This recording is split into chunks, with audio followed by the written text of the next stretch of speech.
Goku का एक ऐसा ट्रांसफॉर्मेशन जिसे अकीरा टोरियामा से भी छुपाया गया था।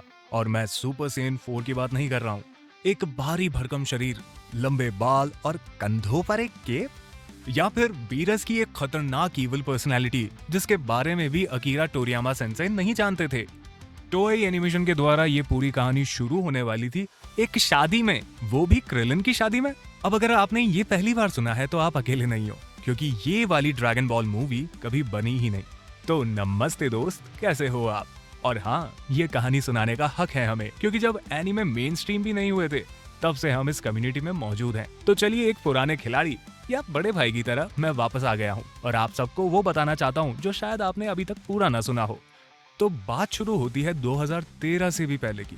Dragon Ball Z Battle of Gods release हुई 17 सालों में पहली नई ड्रैगन बॉल जी मूवी, और वो मूवी जिसने पूरी फ्रेंचाइज को दोबारा जिंदा किया। यहीं से जन्म हुआ था ड्रैगन बॉल सुपर का।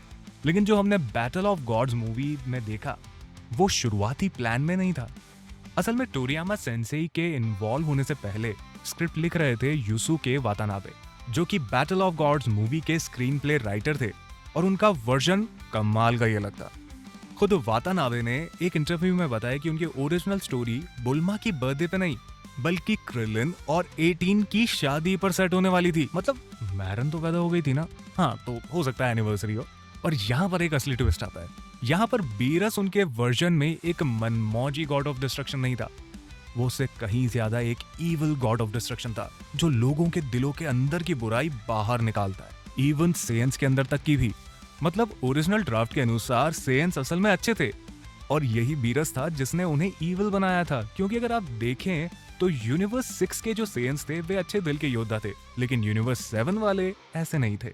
और उसका नाम भी खुद वातानाबे के कहे मुताबिक बियर से नहीं वायरस शब्द से आया था। जब मुझे ये बात पता चली कि ये बियर से नहीं आया और वायरस से आया तो मैं भी हैरान हो गया था। अगर आप चाहें तो इसे कांजेंशु से भी वेरीफाई कर सकते हैं। लेकिन साथ ही साथ उसी दौर में सुपर सेन गॉड का कॉन्सेप्ट भी बन रहा था। ऑब्वियसली सुपर सेन 3 से भी आगे कुछ। 2011 से 2013 के बीच सिर्फ ड्रैगन बॉल जीटी वाला सुपर सेन 4 था, हमारा अभी का ड्रैगन बॉल दाइमा वाला सुपर सेन 4 नहीं।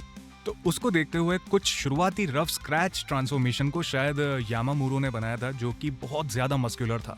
सुपर सेन 4 के ट्रांसफॉर्मेशन के जितने लंबे बाल थे और कंधों पर एक केप का साथ था। ये फोटो जो मैंने अभी आपको दिखा रहा हूँ ये इलस्ट्रेशन टाइप ही है। इसे ऑफिशियल न माने, ये एक ड्राफ्ट था जिसे बाद में इरेज कर दिया गया, लेकिन ये सब लिखा हुआ था। और एक दिलचस्प बात ये कि टोई एनिमेशन को इस मूवी के लिए जापानीज गवर्नमेंट से भी 50 मिलियन येन की फंडिंग मिली थी, यूनी जापान के थ्रू। तो फिर सवाल उठता है कि आखिर में स्टोरी और ट्रांसफॉर्मेशन में इतने चेंजेस क्यों हुए? पहला पॉइंट, मूवी अकीरा टोरियामा सेंसेई के बिना ही प्री प्रोडक्शन में जा चुकी थी, और इस बीच टोरियामा सेंसेई के एडिटर काजुहिको तोरिशिमा उन पर जोर डालते हैं कि एक बार स्क्रिप्ट देखने के लिए देख तो लो। और उस टाइम अराउंड टोरियामा सेंसेई एक और वजह से भी परेशान थे। American live action movie dragon ball evolution, वाह क्या मूवी थी ना। तो उस मूवी ने उन्हें इतना निराश किया कि उन्होंने ठान लिया कि अगली बार ड्रैगन बॉल का कुछ भी होगा तो मेरे कंट्रोल में ही रहेगा। तो जैसे ही उन्होंने उस स्क्रिप्ट को देखा तो उन्होंने अपनी पूरी स्क्रिप्ट खुद से ही लिख डाली। उन्होंने खुद कहा कि जैसे मैंने इसमें लिखना शुरू किया तो मैं लिखता ही गया, मेरे हाथ को मैं ही नहीं रोक पाया।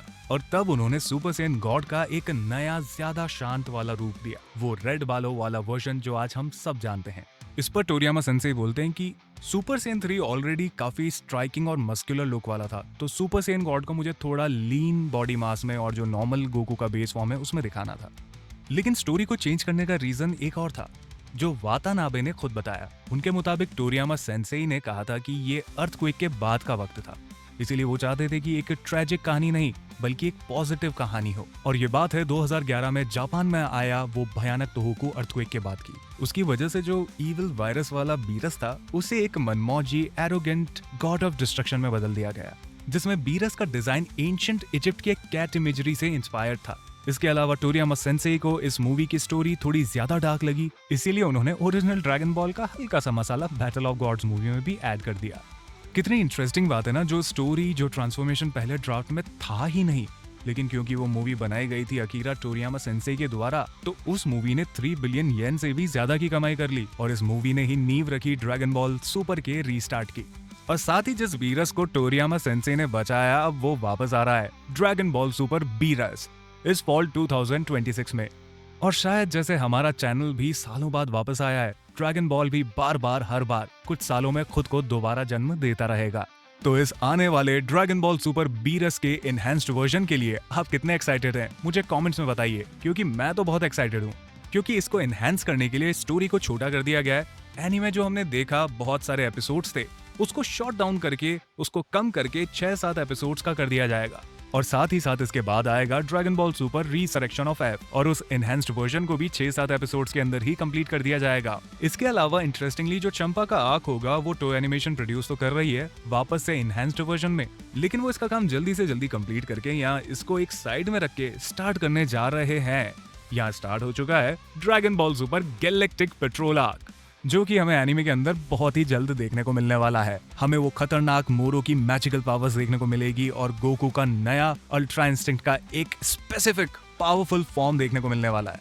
तो बेल आइकन जरूर दबाइए दोस्तों, क्योंकि अगले कुछ हफ्तों में हम बीरस की पूरी कवरेज लाने वाले हैं। और वीडियो को लाइक जरूर कीजिए और कमेंट में वापस बताइए कि आप कितने एक्साइटेड है कि ड्रैगन बॉल वापस से आ रहा है। इसके अलावा अपने बारे में भी कुछ बताइए और मैं भी आपसे कमेंट्स में ही मिलूंगा। अपनी कम्युनिटी में वापस आकर बहुत बहुत अच्छा लगा दोस्तों। और इससे पहले भी मैंने एक वीडियो बनाया था जिसका लिंक आपको कार्ड में फ्लैश होता हुआ दिख रहा होगा, उस पर क्लिक कीजिए और एनीमे प्रक्ष चैनल का 6 साल के बाद वाला पहला वीडियो भी जरूर देखें।